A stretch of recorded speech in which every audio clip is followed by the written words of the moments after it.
Salam dostlar, hər vaxt xeyir olsun. Videonun başlığından da aydın olur ki, biz bugün nələ bağlı danışacağıq. Deməli, qaz sayğacı hansı hallarda tez-tez koda düşür? Qeyd edeyim ki, videonun birinci hissəsini bir neçə ay qabaq çəkmişdim.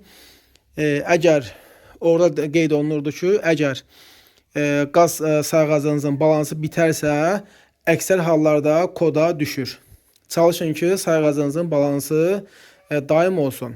Amma videonun bugünkü hissəsində isə başqa deməli bir hal deyəcəyik ki, həmin halda da sayğac tez-tez koda düşür. Bu hansı haldır?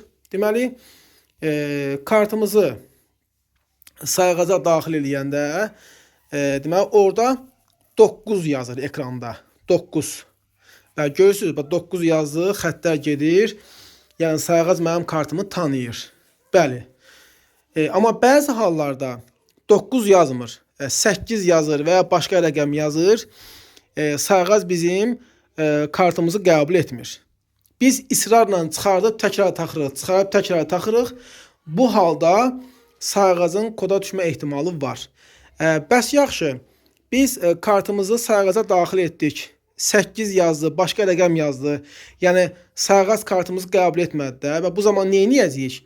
O zaman gözləyirik ki, sayğacımızın ekranı sönsün, yazılar geçsin, ondan sonra sayğaca kartı daxil edək. Yenə kartımızı oxumasa, yenə gözləyirik sayğacın ekranı sönsün, daha sonra təkrar daxil edirik. Belə olduğu təqdirdə sayğacımız deməli koda düşməyəcək. Əgər yox, bunların hamısında da kart sayğacımızı tanımırsa, deməli kartımızda problem var. Bəli, qısası, əgər sayğac kartımızı tanımasa, 8 yazsa ekranda, deməli, sayğacın işığı yanlı halda çoxlu kartımızı ora salıb çıxartmırıq.